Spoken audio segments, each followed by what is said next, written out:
Well, let me just start by going over a little bit about what we're going to be going through in this training today.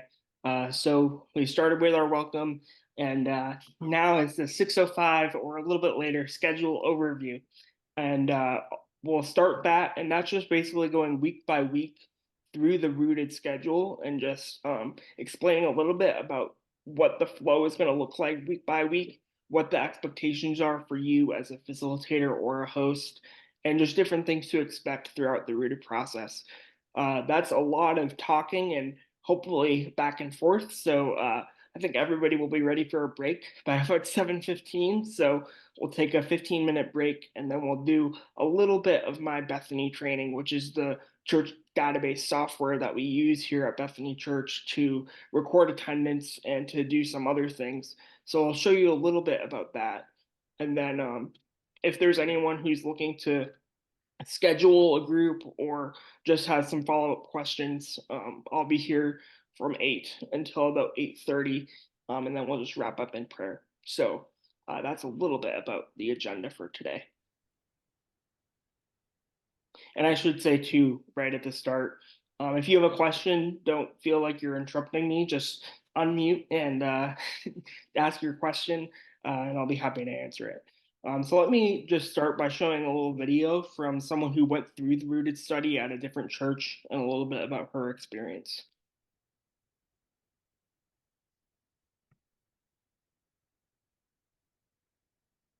I grew up in a house where God was not a word we used a lot. I would listen in class and I would hear these stories of all these crazy things that happen. You hear Noah built an ark and brought all these animals, and you hear that Jesus died on a cross and then came back. And I was like, okay, all right, it's a great story. I appreciate a good story, but I didn't believe it. I came back from college like a couple years later, and I was feeling kind of lost. I was just like, I don't know where my Oh, sorry.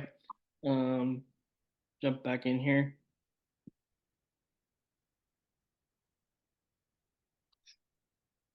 later, and I was feeling kind of lost. I was just like, I don't know where my place is, and thinking, where do I fit in? I sat down one day and I was like, what's the common denominator in all of the people in my life that are happy? And I realized they all went to church, and I didn't think anything like, oh, that's definitely what it is. I thought, no, that's not it. Just being crazy. And then one day, my cousin, who I'm super close to, was like, why don't you come to church with us on Sunday? And so I went, and that weekend, the pastor just, I swear, he was talking straight at me. He made me laugh so hard that I almost fell out of my chair. I remember leaving and feeling a sense of peace. And I was like, this isn't bad. Like, I don't mind coming. My cousin's husband at the time had gone through Rooted. I saw this incredible change in him. And I was like, who are you? What happened to you? And he's like, Rooted, man. I'm telling you, it's rooted. You got to do it. And I was like, there's no way I'm going to go to a class on God. No, I barely come to church. Okay, I'm going to try it. I'll go 1 week, see how it goes. We went around the room that night and we just kind of talked a little bit. And I was like, that wasn't so bad. Go back next week. All right, I'll go. I started to feel really connected to the people. And I think the moment when I was like, these are my people, one of the weeks you talk about just what you're having trouble with in your life, and I just started sobbing, and there's one person patting me and one person has my hand, and everyone's just looking at me with this look of love, and I'm thinking, there are 15 people sitting here and they do nothing but love me, and it's unconditional, and I don't understand why. And I remember thinking, I love this group of people. And there was this moment I looked down at my book and I was like, I believe this isn't just a story anymore. No, I believe this. I'm not just saying this because I want to. I genuinely believe it.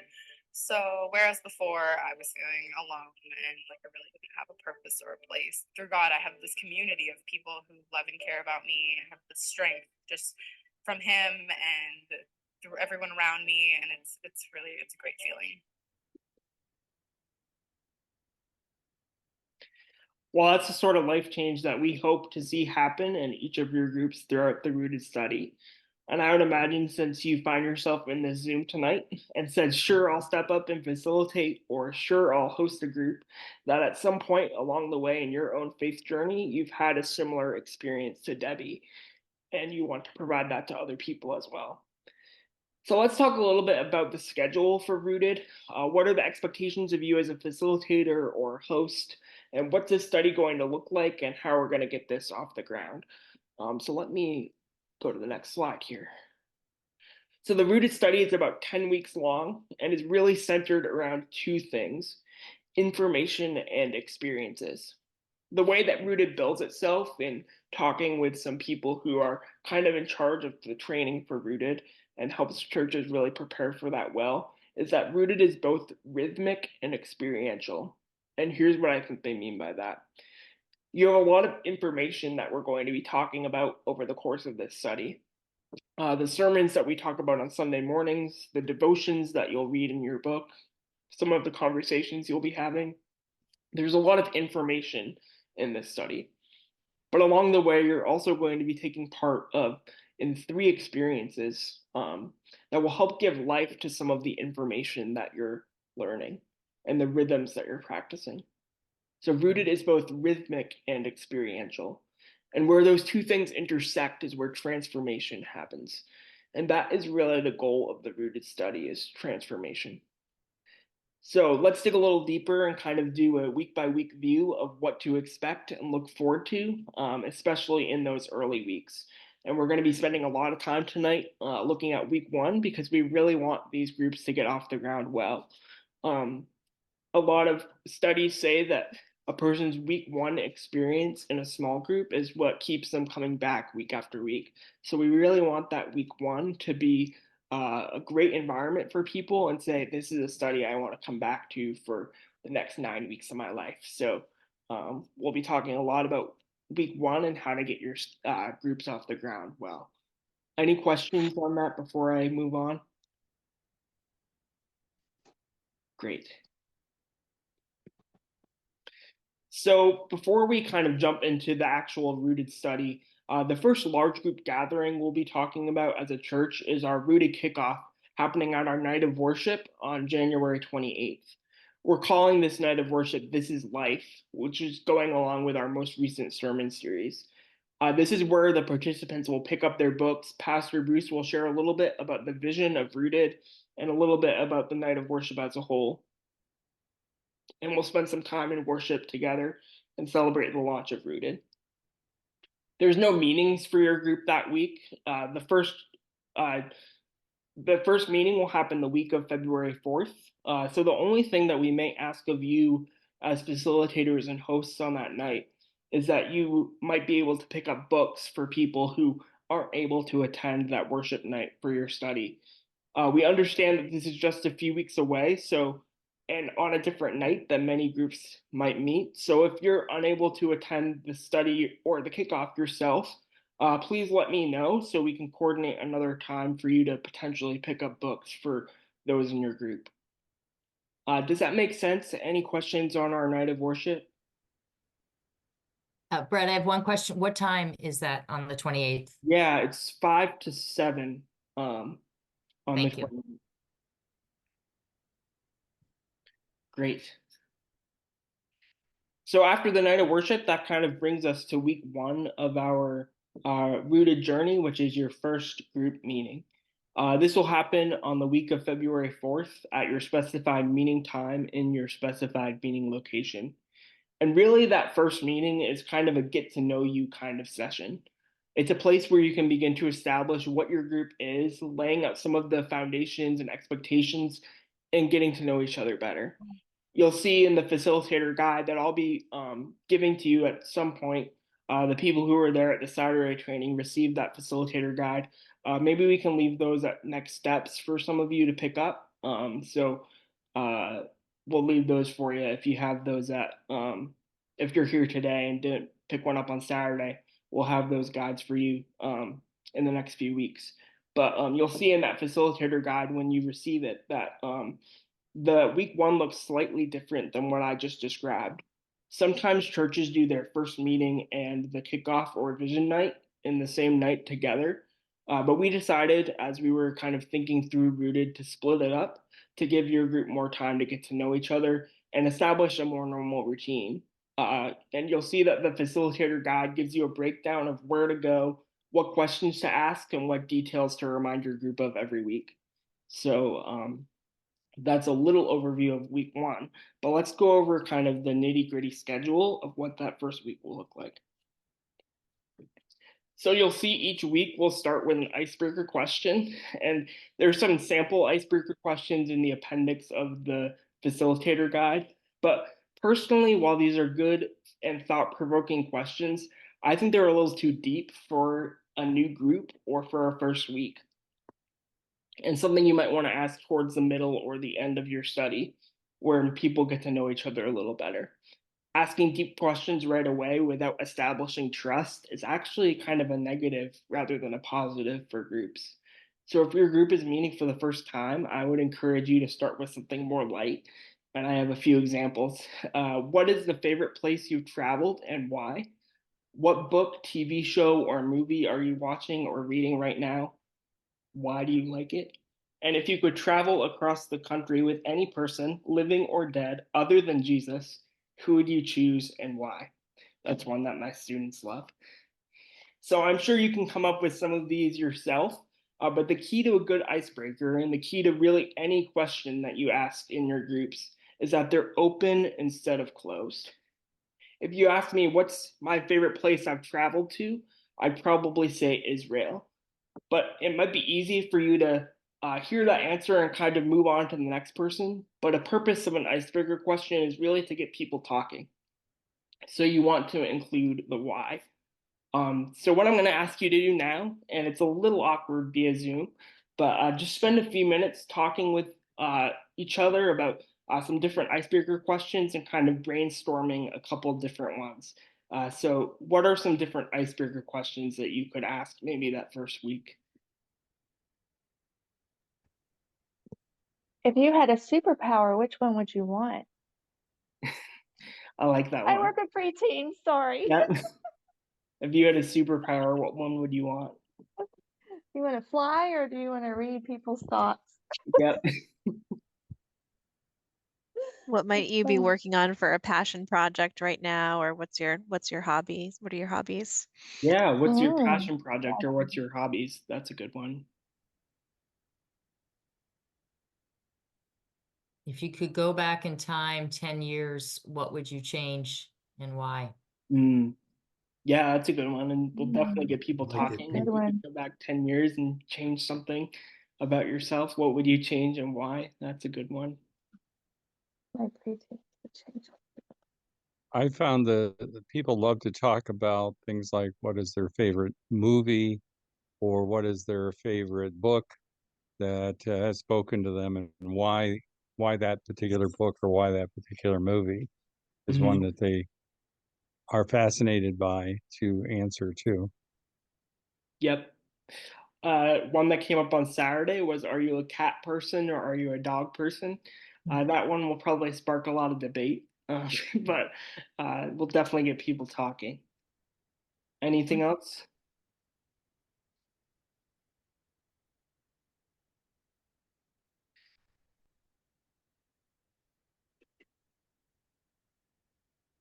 Two truths and a lie.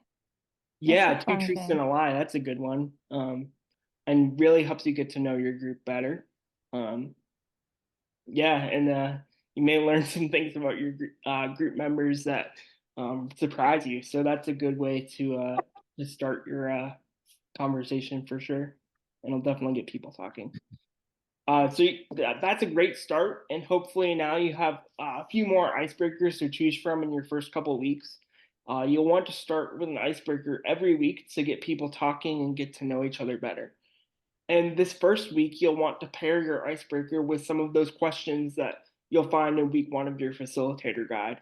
How did you end up in Rooted, and what are you hoping to get out of Rooted? Just kind of setting the expectations of your group. And I think it will also help you as the facilitator or the host kind of know where your group's at. Are these seasoned Christians that really know a lot about the Bible or Scripture, or is this kind of a newer group and may need a little bit more explanation on certain things? So it'll kind of give you a pulse on where your group is at, those questions. So you'll want to ask those week 1 as well. Um, So after everyone's shared, you want to shift gears to sharing your life story. And the facilitator guide gives you kind of a good rhythm to how to do this. But you may be nervous but this will probably be the most that you talk throughout the entirety of Rooted. You'll hear me say a lot tonight that your job as a facilitator is not to teach, but to simply ask questions. But part of this Rooted experience is giving everyone the chance to share their story. And Rooted recommends that you start with the facilitator just to kind of set the tone. So you may be nervous yourself about this, or you may have people in your group that are nervous about doing this, but the guide suggests that this should be no longer than 5 minutes. You aren't sharing your memoir or your diary. You're sharing simply how you came to Christ or how Jesus changed you. For some of us, that may be a longer answer than others, and that's okay. For some people, they may not know Jesus yet, and that's okay.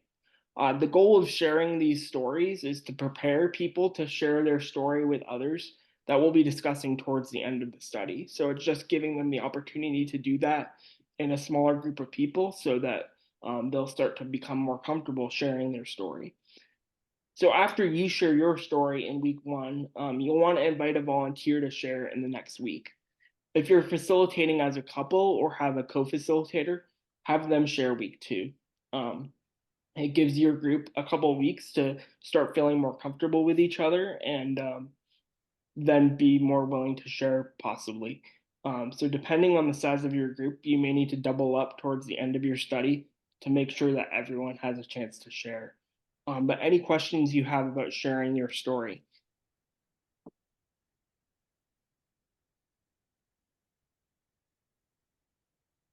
Okay, great. So the final thing you'll want to do in week 1 before going over logistics for future meetings is having people sign the Rooted Covenant. The Rooted Covenant they'll find in their workbook, which everyone in your group will be receiving. So you'll be receiving 2 books as a facilitator. You'll be receiving a brown book, which is the workbook, which is what everyone will receive as a member of Rooted. And then you'll also receive a green book, which is the facilitator guide, which has questions and kind of some tips about how to lead your group through certain things. So the Rooted Covenant is basically the expectations of your group. And again, they'll find that in week 1 of their Rooted workbook. And there's a few things that Rooted and we as Bethany Church ask people that are in this Rooted course to agree to. The first is that they will attend all 10 group meetings. Now we understand that life happens and things get in the way, but in order to get the most out of this Rooted experience, you need to be committed to attending all 10 sessions. If you miss 1 or 2 weeks here and there, that's understandable, but any more than 2 weeks, and we'll have to ask people to wait for a future round of Rooted, which will be kicking off sometime in the summer or fall.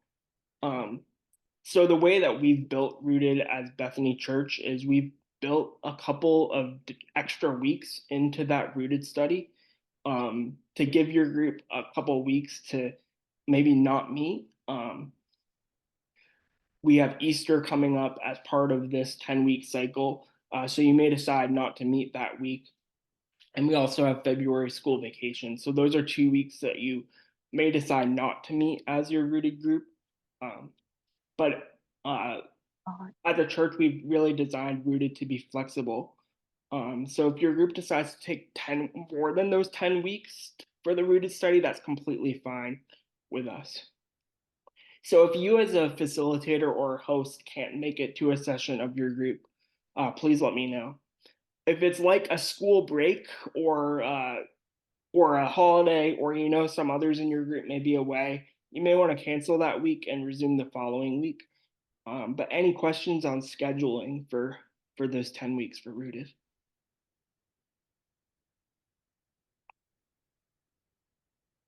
Okay, great. So the second thing that the covenant will stress is confidentiality. So there's probably going to be things shared in your group that the person that's sharing them would like to be kept confidential.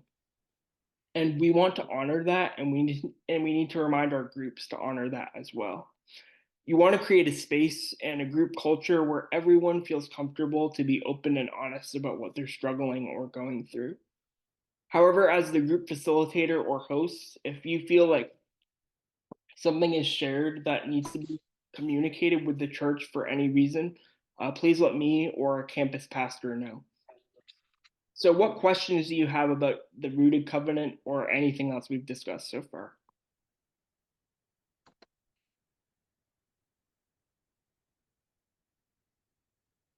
I have one question on the scheduling.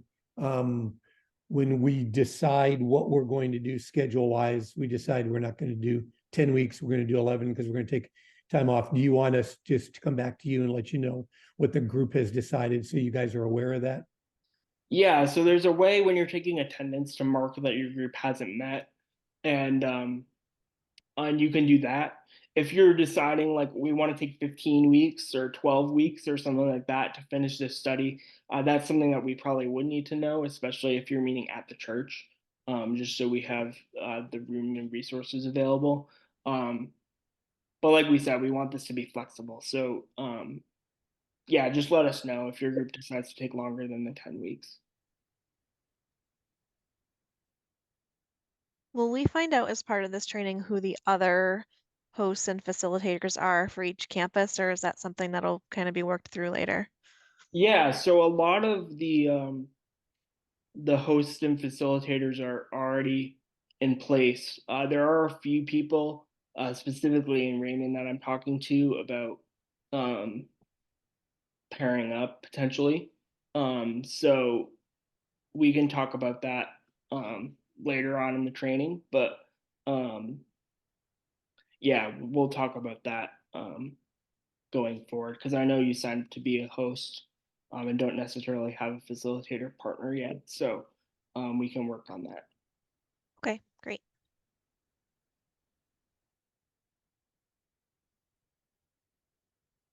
Any other questions?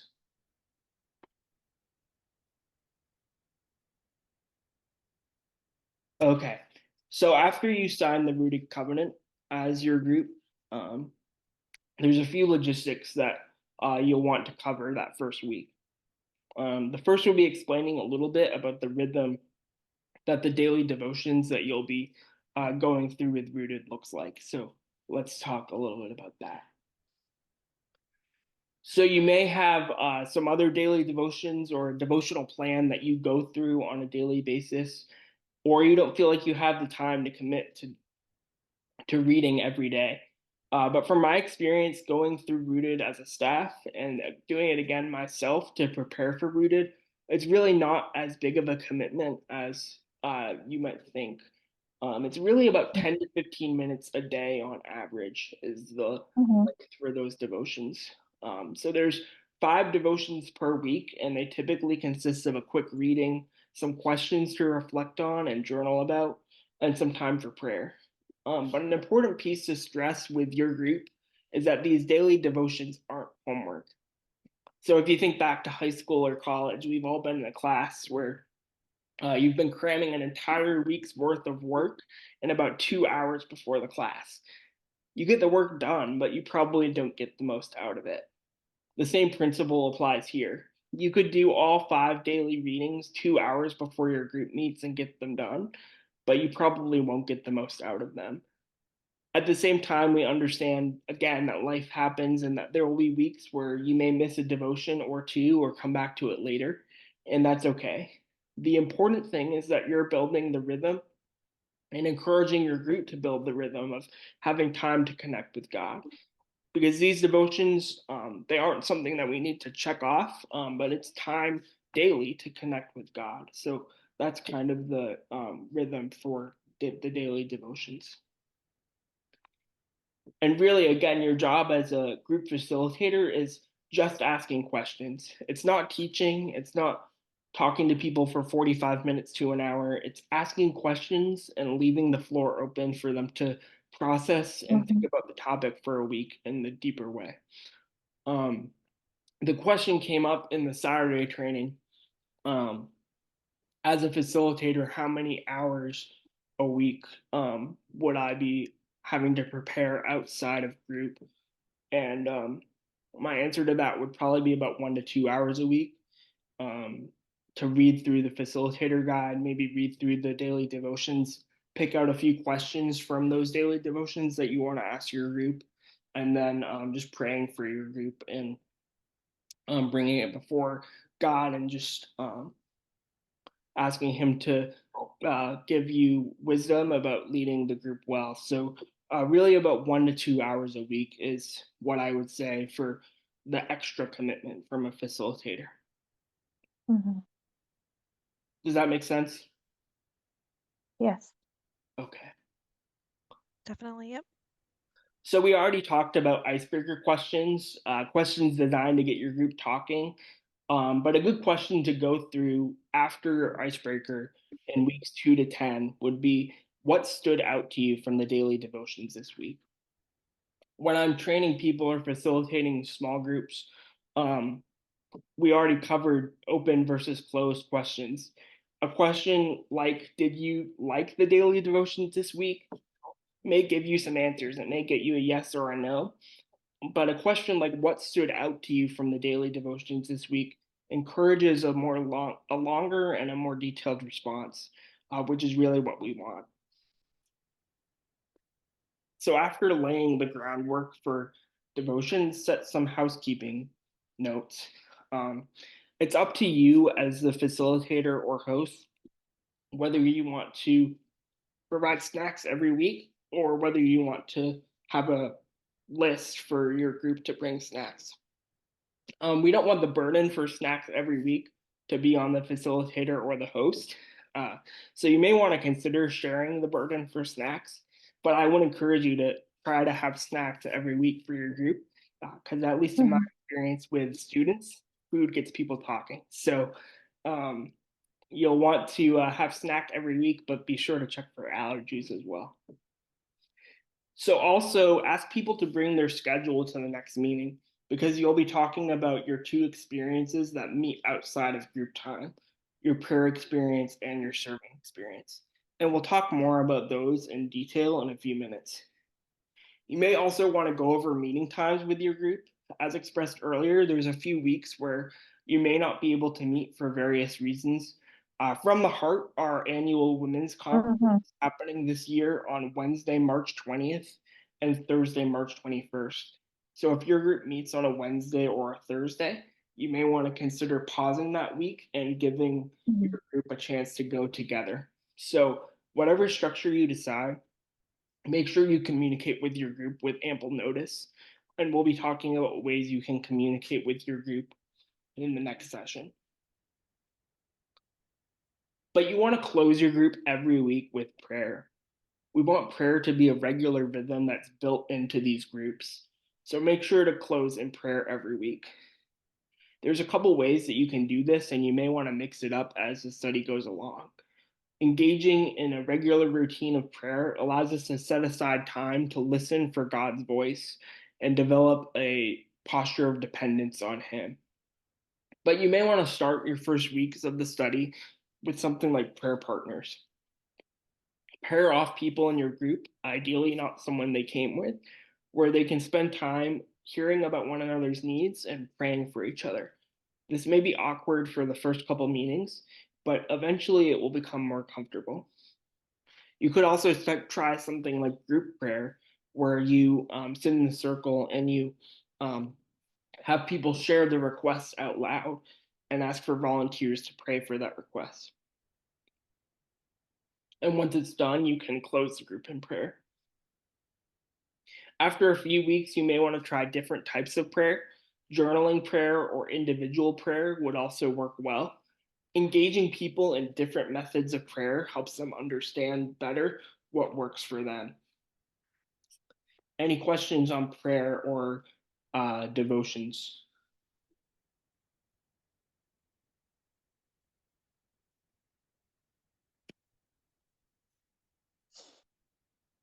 And that's my question slide. So time for questions if you have any.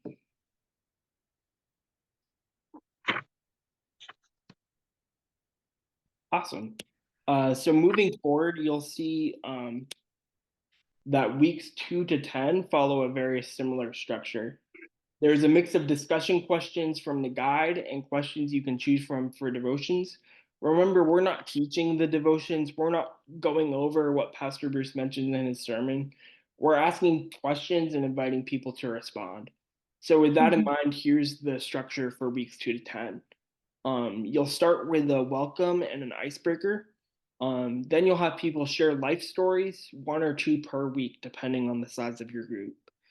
Then you'll have an introductory question, which you'll find in the facilitator guide, and discussions from the daily devotions, which is basically the devotions has about 3 to 4 questions per day that they're asking participants to go through and kind of reflect on.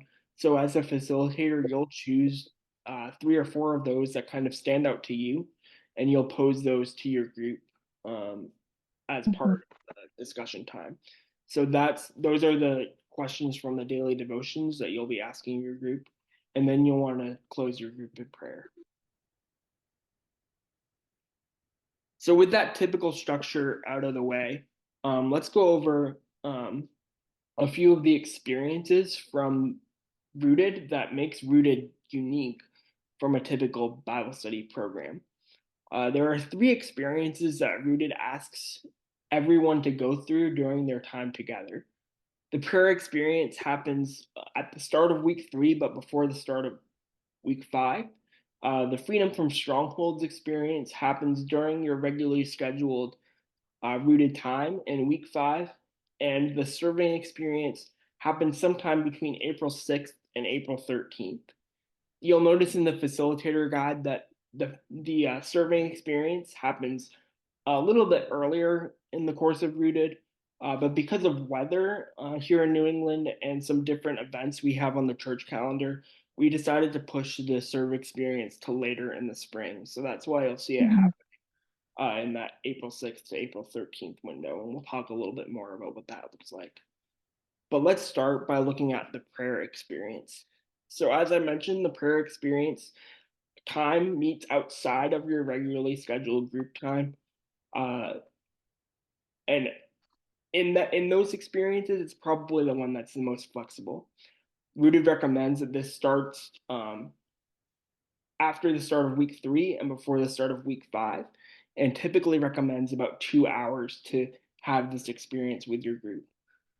Again, we understand that life gets busy.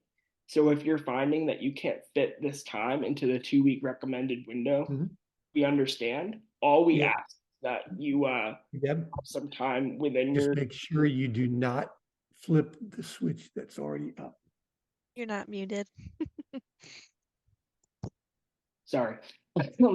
All we ask is that you have time within your Rooted experience to do this prayer experience. So Rooted recommends sometime between weeks 3 and 5, but that's the one with the most flexibility. So if you wanted to stretch this over 2 weeks, where you had your individual prayer time, which is about an hour that Rooted recommends before your group, and then your discussion and celebration an hour before the next week, you could probably do that. We're also discussing the possibility of some sort of corporate prayer experience offered at one of the campuses. So if your group is interested in that, just let me know, and we can give you some more details about that. So the prayer experience really consists of 3 parts: a group prayer experience centered around scripture, an individual experience where the group offers guidance about praying through specific parts of your life, and a debrief and celebration where you're going to discuss with your group how that experience went for you. I'll be sending out a guide for that group prayer time, which will include a guide before the launch of Rooted on February 7th. So watch your email with more information and material coming from me about that.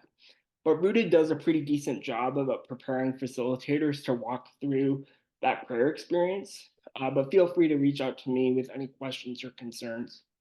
Any questions on the prayer experience as a whole?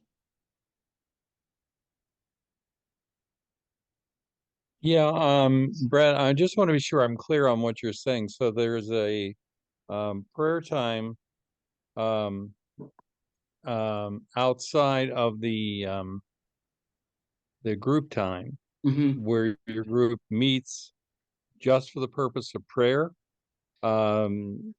Or is there more involved in just meeting to pray?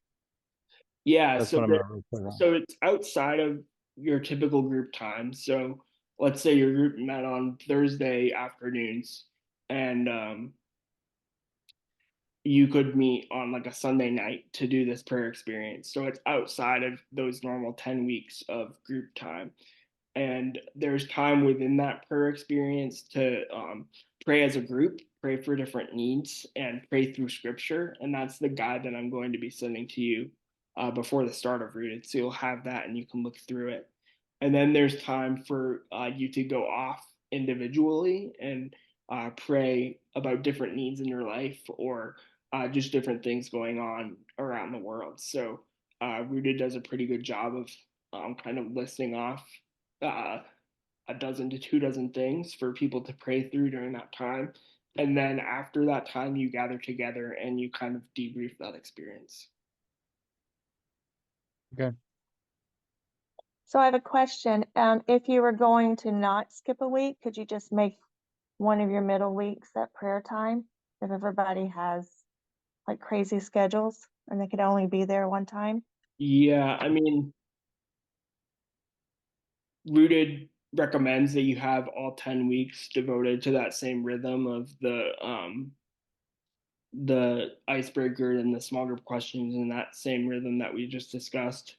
So they would like to do it outside of that time if there's extenuating circumstances that are not allowing your group to meet outside of that time. Let me know and we can maybe discuss a different plan. But um, typically it will be outside of that normal group time. Does that make sense?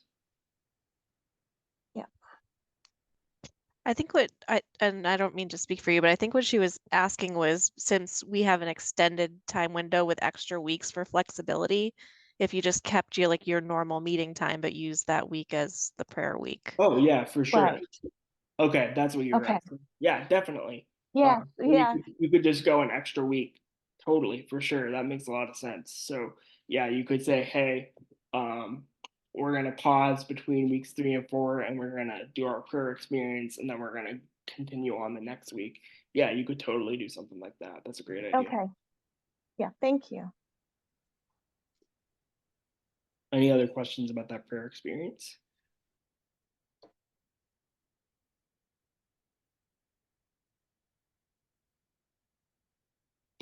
Great. So the freedom from strongholds experience is the next one, and that happens sometime during your group, during your group time, sorry, in week 5. So if your group meets 6:30 to 8:30 on Thursday nights, this would happen during that 6:30 to 8:30 time during week 5 of the study. So that freedom from strongholds experience is really a response to some of the devotional questions asked on day 5 of that week. So I would encourage you in the weeks prior to the Rooted launch, maybe skip ahead a little bit and read week 5 titled There is an Enemy.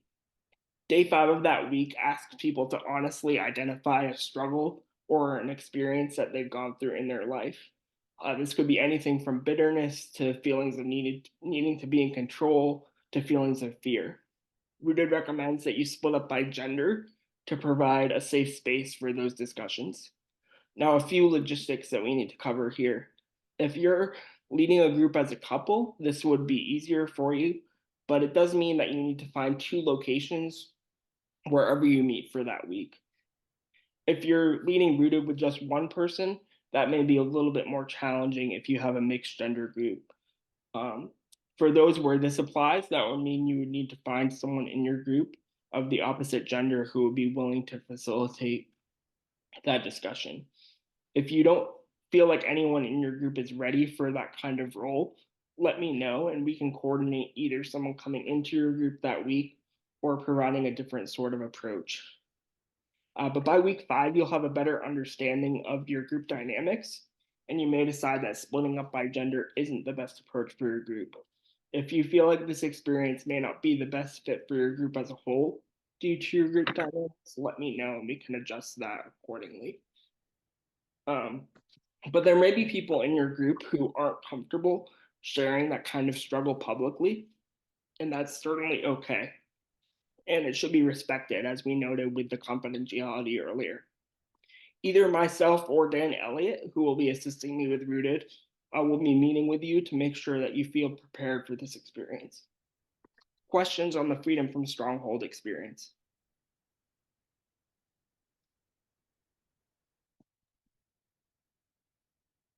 Not a question, but just a comment. So my wife and I have led Rooted in the Mhm. past. And the one thing that we did for the strongholds was we prepared people each week, a couple weeks in advance, just to make sure they all knew it was coming. And Yeah, that helped quite a bit, kind of alleviate a little bit of the angst that there may be. And then my second comment would be just everyone be prepared. For those who are very comfortable in sharing, you might be very surprised at what they do share. And so Right. be very prepared for some pretty meaty discussions. Right. Yeah, that was something I was going to mention. If there is something that comes up in that discussion time that you feel like the church staff should know for whatever reason, let me know and I'll communicate it out to specific channels, depending on what it is that's shared. And so either let me or our campus pastor know, and we'll address it from there. But yeah, that will be a great thing to kind of prepare your group for ahead of time to make sure that they know what's coming, because if it's sprung on them, that might not be the best idea. So we want everyone to feel prepared and comfortable for that experience, because it really can be a time where God can speak powerfully through that. And I'm sure, Jeff, you have experience with that. So if you're nervous about that, come talk to me and we can talk through it a little more. But that's the Freedom from Strongholds experience. Any other questions or comments on that?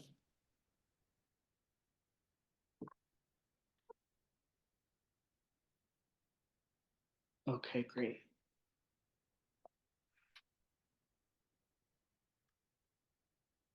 So lastly, I want to share a little bit about the service experience happening towards the end of the Rooted study. We're working super hard to partner alongside some local organizations here on the Seacoast that could use a little bit of extra support. Jan Dietrich, who's our impact coordinator, is working really hard to partner with some local food pantries and other organizations around the Seacoast that'll give your group the opportunity to serve. So we will be sending you out a list of those organizations to partner with and some of what you will be doing. So we will be sending that out in a couple of weeks once we have some more firm details. But if you could let me know once I send out that list, which should be in the next couple of weeks here, if you could let me know the date and the desired serving location for your serving experience by March 17th, that would be awesome, so that we make sure that every place that we've connected with has a group that's serving at it. So that's a couple things about the service experience. And we really hope that that's an awesome time for your group together. And we want to make sure that you have time to debrief that experience. So I would say devote at least 15 minutes to 30 minutes of your discussion in that next group time on the service experience. What did you learn? How did it go? How might you serve again as a group? So as I said, we'll have more details about those opportunities coming very soon. So keep an eye out from me or from Dan or from Jan about that. So any questions on the service experience?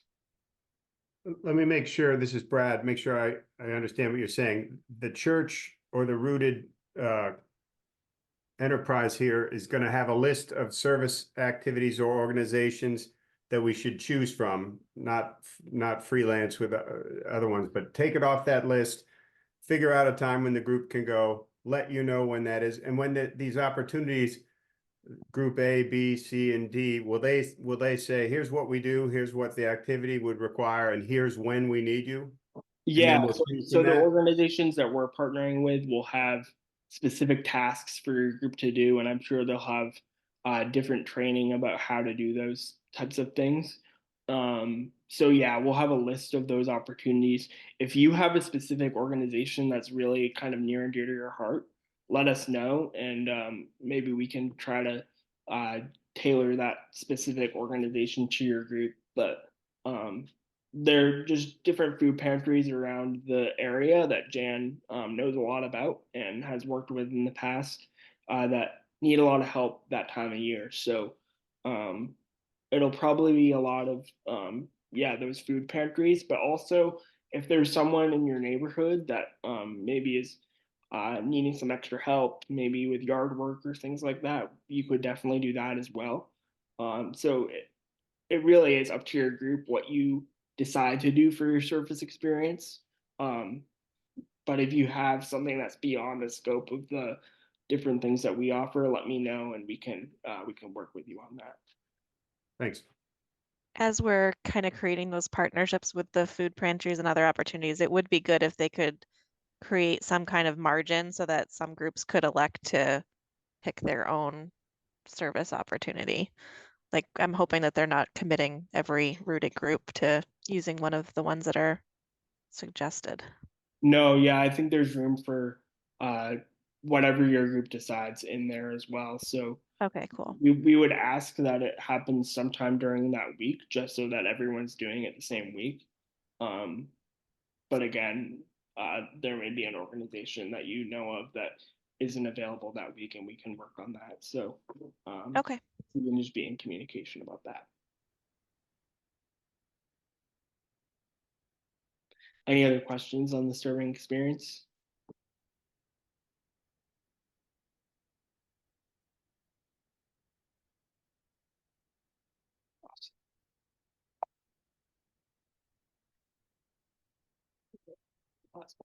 Yep. So the last thing that I want to stress during this session is that I'm here to support you and help you in whatever way I possibly can. We want facilitating or hosting this group to be a great and enriching experience for you and for everyone in your group. If you have a question or concern about anything going on in Rooted, give me a call, send me an email, schedule a time to meet. I'd love to chat with you and help you along in this process. So I'm here and willing to help you with whatever you need. And I'll be sending out weekly emails going over the schedule for the week and providing some tips and tricks that I've learned from leading small groups with students, young adults, and adults for the last little while here. So keep an eye out for those. Those will be coming from me every week. So towards the end of Rooted, I'll be scheduling a time with you to connect so we can debrief that experience as a whole.